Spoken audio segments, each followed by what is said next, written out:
guys, how you doing? This is Manga, etc. and I'm here today to bring the review for Kill Blue Manga chapter 7. Sorry. So yeah, we got Ogami, the fake boyfriend. By the end of the chapter, he's given out. He doesn't have to do this job anymore, but he potentially he overall decides that he's gonna do it.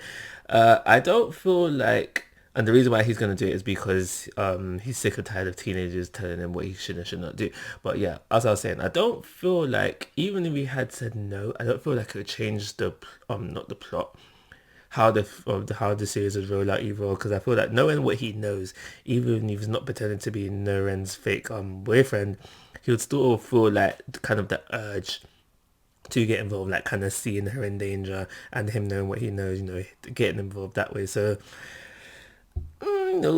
maybe staying the fake boyfriend makes things a little bit more interesting. I don't know. We'll see how things roll out. But essentially, the most important thing to come out of this chapter is that we basically learn, like, okay, cool. Up until now, we just had the little leagues trying to get Nova and trying to win her affection, but we find out that within this chapter, via two means, there are two groups of people, if you will, that will be the big leagues trying to get her affection, and we find that one group is kind of solely innocent, kind of, where we find out that basically within their school there's people of upper class upper class, higher status, if you will, and those boys might have some general like for Noreen, but just to boost their paralysis, if that's the word I'm looking for, even more, they'll marry into a higher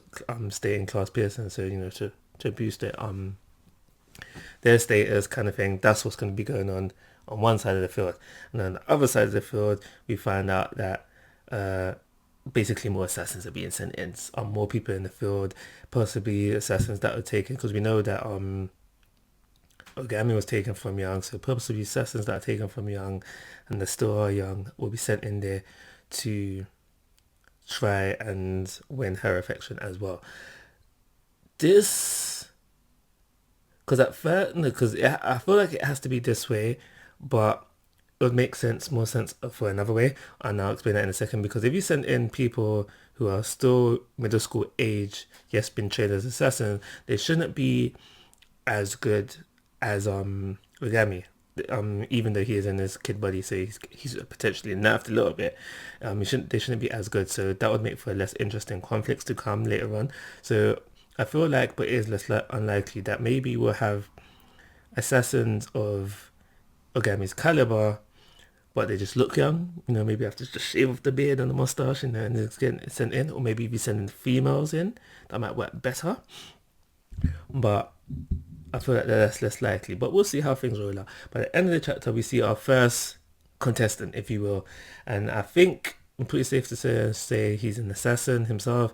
He does mention that how upon looking at Ogami, he's questioning, "Ooh, maybe we're in the same profession here." So I'm guessing he's an assassin. The one thing that does bug me about him, though, is why is he rocking a baby's bib and a pacifier? I can see Noreen bringing that up later on in the line, like, he's still got pacifier kind of thing, but we'll see how things roll out. But I feel like the series will now start get rolling, where the series will now start get rolling, because we kind of have more of a focus on where to go, kind of thing, with the whole people trying to pursue Noreen kind of thing.